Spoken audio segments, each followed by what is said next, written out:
हर रोज एक नई कहानी देखने के लिए चैनल को सब्सक्राइब करें और बेल आइकन दबाना ना भूलें। सलीना अपनी माँ सरिता के साथ रहा करती थी। सलीना अपने सामान को लेकर काफी सीरियस थी। ऐसे ही एक दिन उसको कुछ लड़के वाले देखने आते हैं, जहाँ वो देखती है कि लड़के की माँ ने अपने हाथ में चाय का कप ले रखा है और उसके हाथों से गलती से वो कप गिर जाता है। ये देखकर सलीना का पारा हाई हो जाता है और वो उसे सुनाते हुए कहती है, माफ करना आंटी जी, लेकिन आपने जो ये कप गिराया है ना, वो कप पता भी है कितने का था? नहीं पता ना? कोई बात नहीं, मैं आपको बताती हूँ। ये कप 40 रुपए का है। आंटी जी, आपको तो ना इसका रेट भी पता नहीं होगा, क्योंकि आप तो बड़े घर की हैं। आप घर का सामान कहाँ लाती होंगी, है ना? बेटा ये क्या बोल रही है तू? अपने होने वाली सास की इस तरह इंसल्ट कर रही है। और वैसे तूने सही कहा है, मैं नहीं लाती मेरे घर के कपों को। अरे हमारे घर में नौकर चाकर की कमी थोड़ी ना है जो मैं जाऊंगी लेने के लिए। तभी तो आपको सामान की वैल्यू नहीं पता। और जिस घर के लोगों को एक सामान की वैल्यू नहीं हो सकती, तो उस घर में मेरी वैल्यू कैसे हो सकती है? क्यों मम्मी, सही बोल रही हूँ ना मैं? अरे सरिता बहन, तुम्हारी बेटी तो निहायती बदतमीज है। जो शादी से पहले मेरी इज्जत नहीं करी, वो शादी के बाद के मेरी इज्जत करेगी। अरे नहीं नहीं बहन, वो मेरे बेटे को सामान से थोड़ा लगाव है, बस इसलिए ऐसा बोल रही है। माफ करना बहन, लेकिन मैं अपने लड़के की शादी आपकी बदतमीज बेटी से नहीं करूंगी। और हाँ, एक बात और, अगर आप अपनी बेटी को तमीज नहीं सिखाओगी तो वो कहीं नहीं बच सकती है। गार्ड मान लो मेरी बात को। आपको मेरे बारे में इतना सोचने की जरूरत नहीं है आंटी जी। अब आप यहाँ से जा सकती हैं। वो देखो, सामने रहा दरवाजा। बहुत बेइज्जती हो गई है यहाँ पर। चल बेटा, यहाँ हमें एक सेकंड भी नहीं रुकना। लड़के वाले सलीना के घर से चले जाते हैं और अब सरिता का गुस्सा 7वें आसमान पर पहुँच जाता है और वो गुस्से में चिल्लाते हुए सलीना से कहती है, सलीना ये क्या कर दिया तूने? तुझे पता भी है कितने अच्छे घर का रिश्ता था ये? तूने इनको भी भगा दिया। अरे तू चाहती क्या है? तूने इससे पहले काफी रिश्तों को ठुकराया है। अगर तेरी शादी अभी नहीं हुई ना, तो सोच लेना कि तू बुढ़िया हो जाएगी, लेकिन तुझसे कोई शादी नहीं करेगा, समझी? माँ, जो इंसान सामान की वैल्यू नहीं कर सकता, वो भला एक इंसान की क्या ही करेगा? सरिता कुछ नहीं बोलती और वहाँ से चुपचाप चली जाती है। ऐसे ही समय गुजरता है।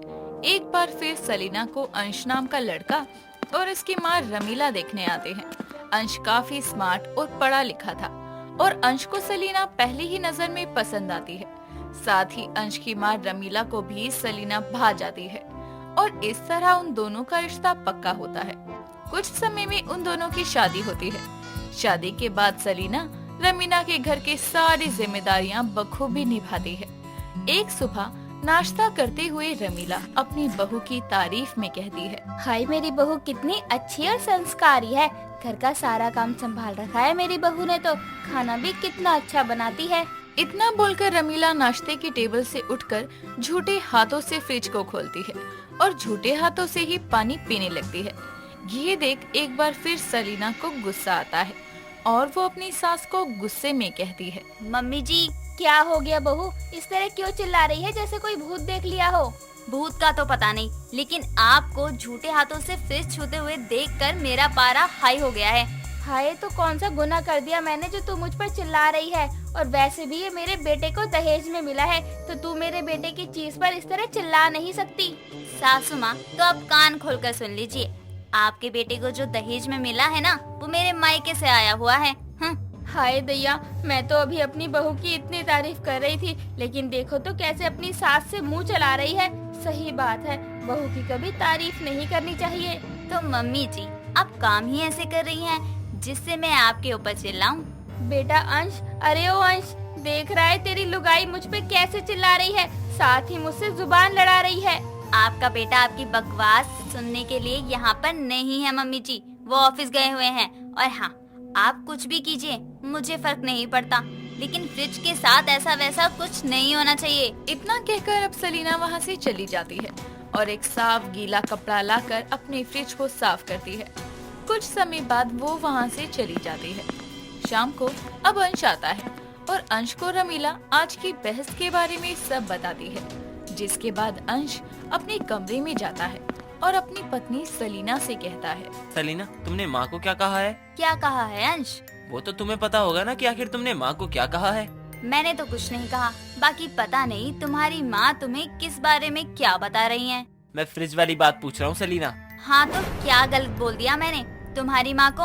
अरे यार सेंस वाली बात है, अगर वो झूठे हाथों से उसे छुएंगी तो कैसे चलेगा? अगर उन्हें पानी चाहिए तो वो मुझे भी तो बोल सकती थी, और अगर मुझे नहीं बोलना था तो हाथ धोकर पानी ले सकती थी ना। देखो सलीना, वो माँ है मेरी और तुम मेरी पत्नी। मैं उनको कुछ नहीं कह सकता, लेकिन मैं तुम्हें समझा जरूर सकता हूँ। थोड़ा कॉम्प्रोमाइज कर लो यार प्लीज। सलीना कुछ नहीं बोलती और वहाँ से चली जाती है। अगली सुबह जब रमीला अपनी बहू को देखती है कि वो फ्रिज से रात के चावल निकालकर फ्रेश चावलों में मिला रही है, तो वो उस समय उसको कुछ नहीं बोलती और वहाँ से चुपचाप चली जाती है। लेकिन कुछ समय बाद जब सलीना अपनी सास को खाना देती है, तब वो अपनी बहू पर चिल्लाते हुए कहती है, बहू, दो दो आंखें हैं तेरी, ठीक से देखकर काम नहीं कर सकती क्या तू? क्या हो गया है मम्मी जी? क्या प्रॉब्लम है? अब आपको कहाँ दिक्कत है? ये देख, इतना बड़ा कंकड़ निकला है चावल से, निकाल नहीं सकती थी क्या? दो दो आंखें दी है भगवान ने, उसका इस्तेमाल करना सीख ले। भगवान झूठ ना बुलवाए मम्मी जी, लेकिन आपके भी तो भगवान ने 32 दांत दिए हैं ना। आप उन 32 दांतों के बीच में एक छोटे से कंकड़ को चबा नहीं सकती थी? वाह वाह वाह बहू, क्या जुबान चलाना सिखाया है तेरे घर वालों ने? सही सिखाया है, और कुछ नहीं सिखाया, ऐसे ही भेज दिया। माँ जी, आप मेरे मायके वालों का नाम तो बीच में मत ही लाओ, वरना जिस दिन मेरे माँ बाप यहाँ आ गए तो आपके लिए पंगा खड़ा हो जाएगा। अच्छा, धमकी दे रही है मुझे? जो मर्जी है समझ लो। अरे परेशान करके रख दिया है मुझे। कभी डस्टिंग ठीक से नहीं करी, कभी झाड़ू ढंग से नहीं लगाई, कभी स्लैब ढंग से साफ नहीं किया, परेशान करके रखा हुआ है। एक काम कीजिए मम्मी जी, आज से घर का सारा काम ना आप खुद ही कर लीजिए। मैं तो बस अपने सामान का ध्यान रखूंगी, खासकर फ्रिज का। अच्छा ठीक है, जा, तुझे माफ कर दिया मैंने। इस तरह से अब रमीला वहाँ से चली जाती है। और ऐसे ही शाम को जब रमीला पानी लेने के लिए फ्रिज खोलती है, तो वो देखती है कि उसके फ्रीजर में काफी सारी बर्फ जमा है। ये देखकर रमीला चाकू लेकर आती है और फ्रीजर पर मारने लगती है, जिसकी वजह से फ्रीजर का दरवाजा ही टूट जाता है, लेकिन वो बर्फ नहीं पिघलती। ये देखकर रमीला खुद से कहती है, हे भगवान, ये क्या हो गया? मैं तो बर्फ निकाल रही थी, लेकिन यहाँ तो ये ढक्कन ही निकल गया। अब क्या करूँ? बहू देखेगी तो सारा घर सर पर उठा लेगी। मुझे कुछ करना पड़ेगा, लेकिन करूँ तो क्या करूँ? रमीला कुछ करती उससे पहले ही वहाँ सलीना आ जाती है और अपनी सास को फ्रिज में मुंह घुसाए देखकर कहती है, मम्मी जी, आप फ्रिज में क्या कर रही हैं? नहीं बहू, कुछ तो नहीं कर रही मैं। अपनी सास को घबराए देखकर सलीना समझ जाती है कि कुछ तो गड़बड़ है, और जब वो फ्रिज के पास जाती है तो देखती है कि उसकी सास के हाथों में फ्रीजर का ढक्कन है। ये देखकर सलीना अपनी सास को कहती है, ये क्या किया मम्मी जी आपने? वो यहाँ बर्फ बहुत ज्यादा हो रही थी, तो मैं चाकू से इसको निकाल रही थी। एक हाथ से ढक्कन पकड़ा हुआ था तो दूसरे हाथ से निकाल रही थी, लेकिन कब ये ढक्कन मेरे हाथ में आ गया कुछ पता ही नहीं चला। मम्मी जी, ये लाल बटन देख रही हैं? उसको दबाने से फ्रिज बंद हो जाता है, और आपने तो ढक्कन ही तोड़ दिया, साथ ही सारी गैस भी निकाल दी। अब बस बहुत हो गया, ना रहेगा फ्रिज, ना रहेगी सास बहू की लड़ाई। आज मैं इस किस्से को ही खत्म कर देती हूँ। इस तरह अब सलीना फ्रिज को तोड़ने ही वाली थी कि तभी वहाँ पर अंश आता है और उसे रोकते हुए कहता है, सलीना, ढक्कन दोबारा लग सकता है, गैस दोबारा भरी जा सकती है। माँ को ये सब नहीं पता, इसलिए उनसे गलती हो गई, और तुम उनकी गलती पर उनको समझाने की जगह उनको और गुस्से से ट्रीट कर रही हो। और माँ आप, अरे जब आपको कुछ नहीं पता तो आप भी तो सलीना से पूछ सकती हो ना। अंश की बात सुनकर दोनों को अपनी गलती का एहसास होता है और दोनों एक दूसरे से माफी मांगती है, जिसके बाद अब कुछ भी इलेक्ट्रॉनिक सामान इस्तेमाल करने से पहले रमीला अपनी बहू से पूछ लेती कि उसका इस्तेमाल कैसे करना है, तब वो उसे इस्तेमाल करती, जिसके कारण अब घर में इन छोटी छोटी बातों पर कभी लड़ाई नहीं होती। दोस्तों, अगर आपको ये कहानी पसंद आई तो इसे लाइक करें, शेयर करें और कमेंट करके बताएं कि कहानी में आपको सबसे अच्छा क्या लगा।